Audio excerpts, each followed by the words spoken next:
એક મોટા સમાચાર સામે આવ્યા છે। સરકારે ખાંડની નિકાસ એટલે કે એક્સપોર્ટ પર પ્રતિબંધ મૂકવાનો મહત્વનો નિર્ણય કર્યો છે। આંતરરાષ્ટ્રીય બજારની સ્થિતિ અને ડોમેસ્ટિક માર્કેટના ભાવને ધ્યાનમાં લઈ લેવાયો છે નિર્ણય। સ્થાનિક બજારમાં ખાંડના ભાવો 3,900 રૂપિયાની આસપાસ હોવાથી નિકાસ નફાકારક નથી। આ સંજોગોમાં દેશમાં ખાંડની અછત ન સર્જાય તે માટે સરકારે એક્સપોર્ટ કેન્સલ કર્યું છે।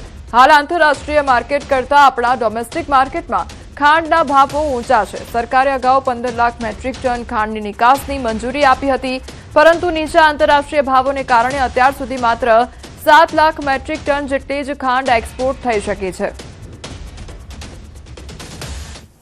એટલે લગભગ 7 લાખથી વધારે કોઈ એક્સપોર્ટ થાય કોઈ પોઝિશન છે નથી, અને એને લઈને અને ડોમેસ્ટિક પરિસ્થિતિ એવી છે કે અત્યારે ખાંડનો જે સ્ટોક છે એ ઘટતો જાય છે, અને 30 સપ્ટેમ્બર સુધીમાં લગભગ જે ગત વર્ષે જે ખાંડનો સ્ટોક હતો એ 50 લાખ મેટ્રિક ટન હતો, તેની જગ્યાએ આ વર્ષે લગભગ 37 લાખ મેટ્રિક ટન જ 30 સપ્ટેમ્બર સુધીમાં ખાંડનો સ્ટોક ભારત દેશમાં રહે એવી જે પરિસ્થિતિ ઊભી થઈ છે, એને લઈને સરકારે આ એક્સપોર્ટ કેન્સલ કરી નાખ્યું છે।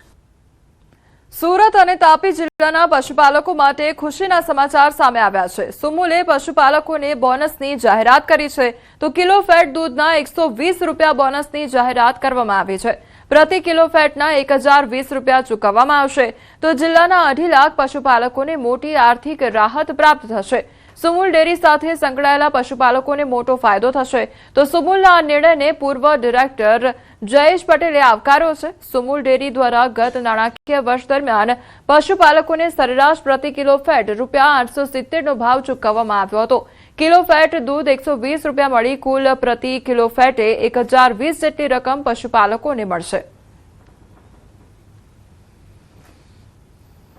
આ વર્ષે જે રીતે બોનસ જાહેર થયું છે, પ્રથમ હરોળનું ગુજરાતમાં પ્રથમ હરોળનું બોનસ જાહેર થયું છે, અને લગભગ કિલો ફેટે 1,000 રૂપિયાથી પણ વધારે જરા ડેરી ચૂકવવા જઈ રહી છે, અને ખાસ કરીને 425 કરોડ રૂપિયા જેટલો ભાવ ફેર પશુપાલકોના ખાતામાં આવનારા જૂન મહિનામાં જમા થવાનો છે।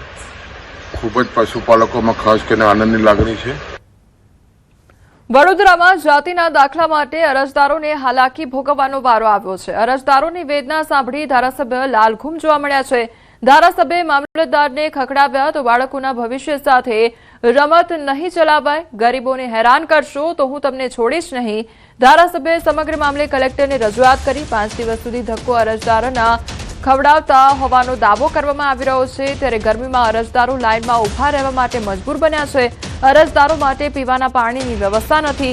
મહત્વનું છે કે મામલતદાર SS કસોટાએ અરજદારો પાસે 1951 પહેલાના એવા કાગળો માંગ્યા છે જે લાવવા ગરીબો માટે અશક્ય છે। જેમના બાપ દાદા ક્યારેય શાળાએ જ નથી ગયા તે લોકો શાળાનો દાખલો ક્યાંથી લાવે, અને જે જમીન વિહોણા છે તે 7 બારના ઉતારા ક્યાંથી લાવે, જેથી ધારાસભ્યનો ગુસ્સો 7મા આસમાને પહોંચી ગયો અને તેમણે મામલતદારને જાહેરમાં ખખડાવી દીધા। જાતિના દાખલાની અંદર મામલતદાર શ્રી પોતાનું જકી વલણ રાખીને દાખલા ઉપરથી દાખલો હું નહીં આપું, તો અગાઉ જે કંઈ દાખલો આપ્યો છે એ દાખલો ખોટો તો હોય નહીં, એ પણ એક મામલતદાર કક્ષાના અધિકારીએ જ આપેલો દાખલો છે। હવે સમય ખૂબ ઓછો હોય, બાળકોના એડમિશન લેવાના હોય, અને તમે લોકોને ધક્કા ખવડાવો છો, જેના કારણે થઈને બાળકનું ભવિષ્ય બગડે, એ કોઈ પણ કાળે ચલવી ના લેવાય। મેં કલેક્ટરશ્રીને પણ રજૂઆત કરી છે કે ભાઈ આ તમારા અધિકારીને સૂચના આપો, જે કંઈ પુરાવા છે એ પુરાવાને ધ્યાને લઈ અને વહેલામાં વહેલી તકે તાત્કાલિક આવા લોકોને દાખલા મળવા જોઈએ, એની માન્ય કલેક્ટરશ્રીને પણ વાત થઈ છે અને મામલતદારશ્રીને સૂચના પણ આપવામાં આવી છે। પંચમહાલમાં ડીઝલના ભાવમાં લીટરે 3 રૂપિયાનો વધારો થતા ખેડૂતો ચિંતિત બની ગયા છે। ભાવ વધારાની અસરનો બોજ ખેડૂત પર પણ થવાની ખેડૂતોની વેદના। વર્તમાન સમયમાં ખેડૂતો વાવણીથી માંડી લણણી સહિત મહત્તમ ખેતીના કામમાં ટ્રેક્ટરનો ઉપયોગ કરી રહ્યા છે, તો અગાઉ ટ્રેક્ટરમાં ખેડાણ કરવાનો ભાવ પ્રતિ કલાકના 900 રૂપિયાથી 1,000 રૂપિયા સુધી હતા, જે હવે વધીને 1200 થી 1500 રૂપિયા થયા છે। આગામી દિવસોમાં ચોમાસામાં ખેડૂતોને ખેડાણ મોંઘું થવા સાથે જ ખાતર બિયારણ પણ મોંઘા થતા આર્થિક ભારણ વધશે। ડીઝલના ભાવ વધવાથી લીટરે 3 રૂપિયા, કલાકે 1,000 રૂપિયા હતા, હવે 1200 રૂપિયા થઈ શકે। ચોમાસાની સિઝન હવે તૈયારી લગભગ નજીકમાં આવી રહી છે। ખેડૂતને ખેતી કરવામાં બહુ મુશ્કેલી પડે એમ છે. તો હવે સરકારને કંઈ એની સહાય કરવા માટે કોઈ ઉપયોગ કરવો પડે, કાં તો ડીઝલના ભાવ ઉતારવા પડે, કાં તો કંઈક બીજી યોજના કરવી પડે. હવે ડીઝલના ભાવ વધવાથી હવે અમારે ખેતી કેવી રીતે કરવી, કારણ કે ટ્રેક્ટરો વાળોએ ભાવ વધારી દીધો છે કલાકનો. સમાચારમાં આગળ વાત કરીશું ઈંધણ બચાવવા પીએમની અપીલને પ્રતિસાદ તેના વિશે.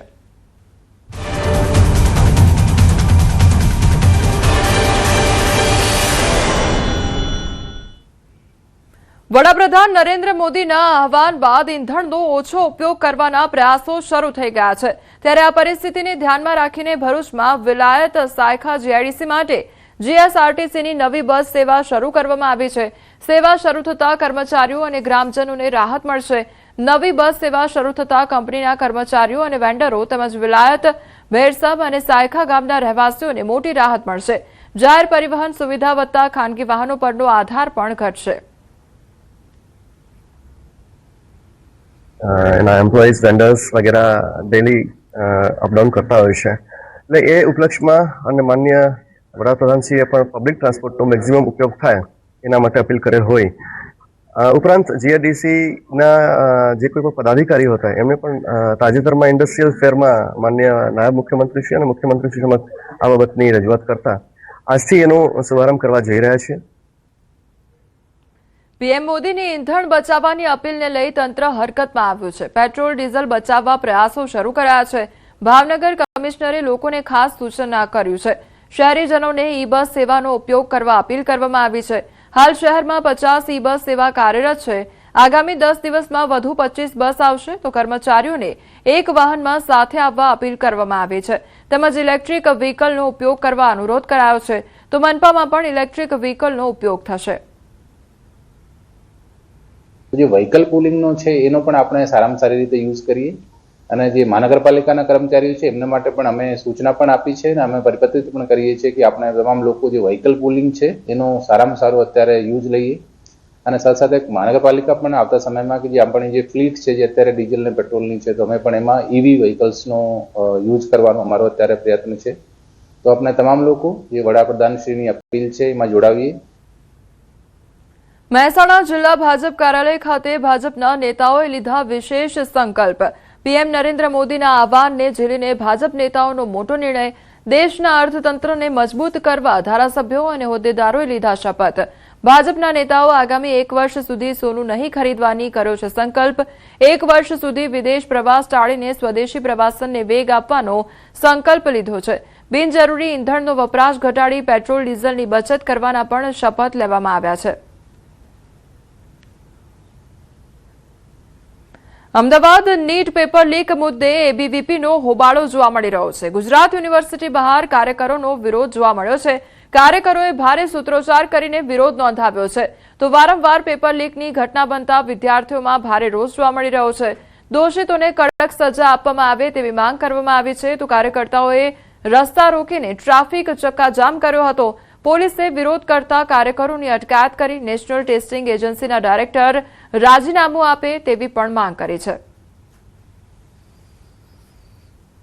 અમારી વિદ્યાર્થી પરિષદની સ્પષ્ટ માંગ છે કે તપાસમાં જે પણ દોષિતો સાબિત થાય છે એ લોકોને કાયદાકીય પગલાં લઈ એમના પર સજા થાય અને સાથે જ એ દોષિતો કોણ છે, ક્યાં રહે છે એ પબ્લિક ડોમેનમાં મૂકવામાં આવે, લોકોને જાહેરાત કરવામાં આવે જેથી કરીને લોકોને ખબર પડે કે આ લોકો સંડોવાયેલા હતા. નેશનલ ટેસ્ટિંગ એજન્સી છે એના જે ડાયરેક્ટર છે એમણે પણ આટલી ઘોર બેદરકારીના રૂપે આ ઘટના થઈ છે ત્યારે નૈતિકતાપૂર્વક સ્વેચ્છાએ પોતાનું રાજીનામું આપવું જોઈએ. નીટ પેપર લીક મામલે દેશભરમાં વિરોધ યથાવત છે ત્યારે અમદાવાદમાં પણ હાલ આપ જે જોઈ શકો છો કે વિદ્યાર્થી સંગઠન એબીવીપી દ્વારા નીટ પેપર લીકની ઘટના મામલે વિરોધ કરવામાં આવી રહ્યો છે. જે વિદ્યાર્થીઓ જે છે કે તેઓએ રસ્તા રોકી અને વિરોધ પ્રદર્શન કર્યું છે, ઉગ્ર દેખાવો કરવામાં આવી રહ્યા છે. એનટીએના ડાયરેક્ટર જે છે તેઓને જે છે તેઓ રાજીનામું આપે તે પ્રકારની માંગ કરવામાં આવી રહી છે. જે વિદ્યાર્થીઓ છે તેઓ પાસેથી પણ જાણવાનો પ્રયાસ કરીશું કે જે પ્રકારે વિરોધ પ્રદર્શન કરવામાં આવી રહ્યું છે અને રસ્તા રોકી અને બીજી તરફ પોલીસ જે છે કે તેઓએ અટકાયત શરૂ કરી છે અને અત્યારે આપ જે જોઈ શકો છો કે જે પણ વિદ્યાર્થીઓ વિરોધ પ્રદર્શન કરી રહ્યા છે તેઓની અટકાયત કરવામાં આવી રહી છે. કેમેરામેન ખેંગા રાઠોડ સાથે સંજય ટાંક, ન્યૂઝ 18 ગુજરાતી, અમદાવાદ. અમદાવાદના માંડલમાં માટીની ભેખડ ધસી પડી ત્યારે દુર્ઘટનામાં 2 યુવકોના મોત નીપજ્યા છે. રેતી કાઢવા ગયેલા 2 યુવકો માટી નીચે દટાઈ ગયા હતા. શેર ગામના 2 યુવકોના દબાઈ જવાથી મોત નીપજ્યા છે તો મૃતદેહોને પોસ્ટમોર્ટમ માટે ખસેડવામાં આવ્યા છે.